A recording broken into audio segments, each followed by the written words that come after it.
Hello guys! In the previous videos I've been talking about headlamps, head bulbs, why those modern cars burn much more light bulbs than the older ones, and I told you I will do a test to see why is that, and I will do this today, okay? Let's see. So in my 33 that you see in the previous video about the charging, battery, starting, let's do a simple test. I will also do a video on my Alfa 156, so to see the difference between an old car and a new car, newer style car, of course. And I will talk about 15 volt cars. The modern cars charge the battery at 15 volts, sometimes more. That plan is being left behind because of the modern cars that have the LED headlights and presence lights and whatever. But let's talk about that because that is relevant to our video, okay?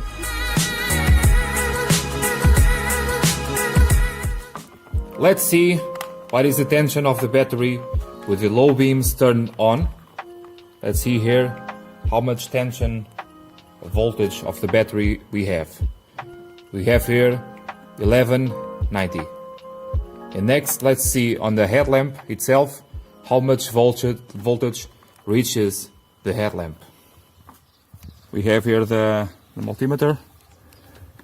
You put your negative, if I can reach it, on the negative side of the lamp. The bulb. What's the proper name? I don't know. And I have, sorry, you have to make sure you have good contact. Less 1 volt, 1073. Okay. If I turn on the car, it's the same result. I have more juice on the battery because of the alternator. I can show you. Okay, now I have 1250. Let's see on the battery how much is it. Always with low beams on. So here and here, almost 14 volts. Okay, excellent battery charging. So as you can see, I have less 1 or 1.5 volts on the lamp that I have on the battery, and partly is because of the interconnections that I talk about, the switches, the relays, all of that. Besides that, there is always, because of the consumption of the lamp, there is always a fall on the voltage that is proper to these systems, okay?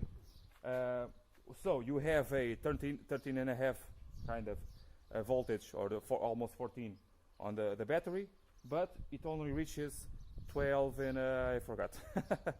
I will put the number below. You have much less voltage on the lamp, I'm sorry. So the the bulbs will last you a long time. In here on the Alfa 156, it should be different, right? Not so fast. If you remember, this car here does not have CAN bus. Well, it has, but it is only for the engine and the SP in some other cluster. But for the lights, it does not have a body computer. That is essential on the Alfa 147, Alfa GT, 159, and so forth. These lights are not controlled by any unit, so to speak, except for when the light goes out, you can see the presence light here, the indicator of that. I will do a video for that as well. Okay, let's see here on the Alfa 156 what is the result, okay? So guys, before we get too carried away here with the testing, let me show you something. It is very important on modern cars. On modern cars, it's ever so difficult to change light bulbs because of the lack of space in there or in there, okay? And sometimes we have some difficulties to reach and do these things the right way. On these kinds of lamps here, you have to have some cares.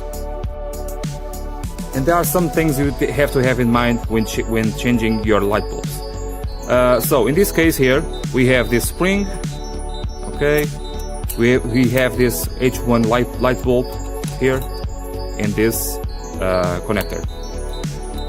The flies today are very annoying. So, what cares do you have to have?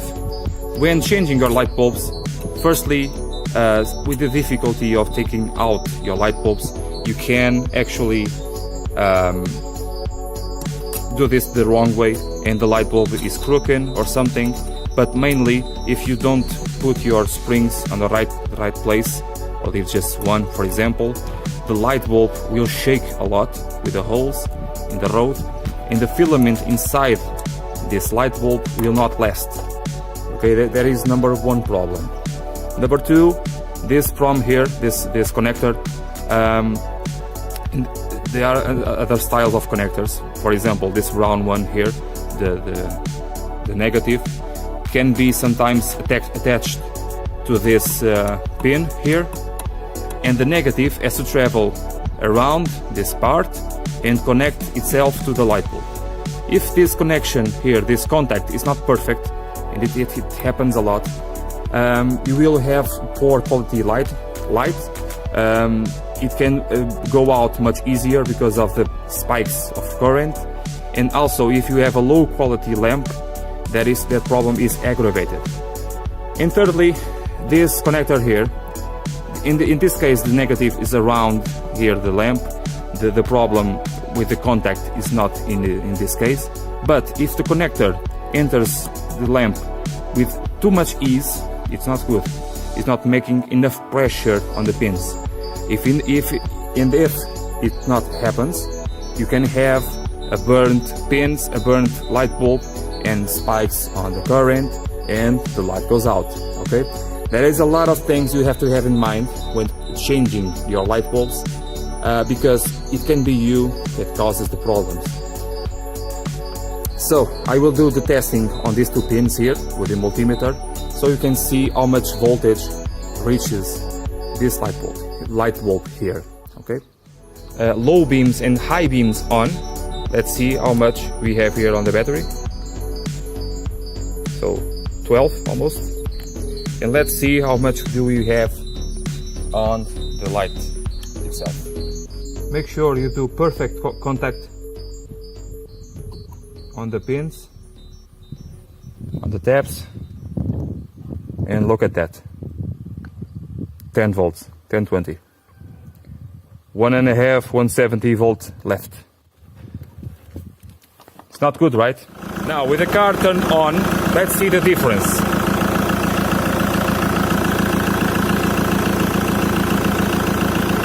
Okay, 14 volts. Perfect. Let's see on the headlamp. Look at that. 12, 15. Why so much difference? Let me explain you. Guys, it seems this one is worse than my 33. Almost, but it's really like this. Because in order to my headlights, my high beams, to be on, I have to turn on a lot more stuff. And like I said on the 33, it's normal to have a discrepancy of voltage, a lower voltage, when measuring a consumption, because the consumption itself absorbs at least 1 volt. The other volt that I'm missing here, it's on the interconnections, the relays, the switch inside the car, because this car here does not have CAN bus, does not have a body computer. Okay, so the voltage has to travel, the wires have to travel a lot of interconnections, like I said, relays and so forth, and the final voltage is very low. Not low, it's not terribly low, it's at the minimum of the lamp. The lamp is 12 volts, it reaches 1250. It's perfect.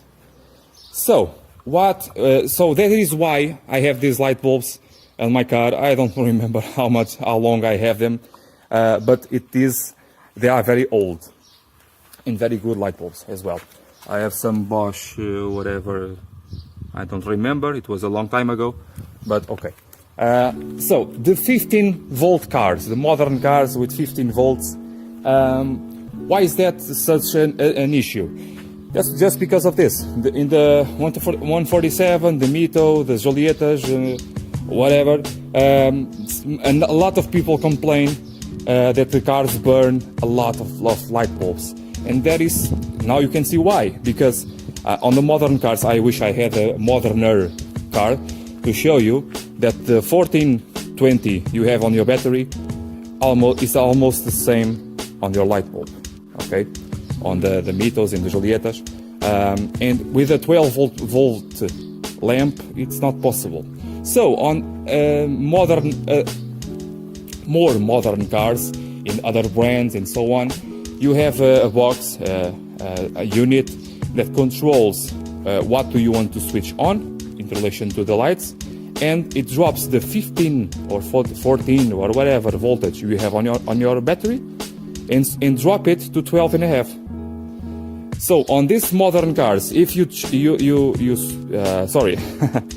you measure 15 volts on your battery and you only have 12 and a half on your light bulbs, that could be normal. You have to see on the electrical system, on your electrical charts, if the car indeed has a unit, a box, electronic box, if the car has the system to drop the voltage for your light bulbs. Because 15 volts on the 12 volt lamp, it's not possible, guys. In the other moderner cars with the LED lights and lamps and whatever, you can have a mixture between the 12 and a half for the halogen or the filament bulbs, let's call it like this, and you can have some exits for 5 volts, some exits for 8 volt, for example, for some kinds of lamps. So on modern cars, don't be scared if you encounter 12 and a half volts with a 15 volt system. Okay, that's it, guys. I hope you like this video. If you have some questions, some doubts about any system that we talk about here, please let me know. I know some of you already do that, and I thank you for that. I am preparing a lot of videos. I have 6 months worth of videos to record, and sometimes I have to anticipate some kinds of videos like this one here, for example. A lot of people have questions about why does my car burn so many light bulbs. Okay, it's just like that. And I have a video that I'm postponing for a lot of time because I need a diagnosis machine to do a proper tutorial video. That is about common rail injectors. That's right.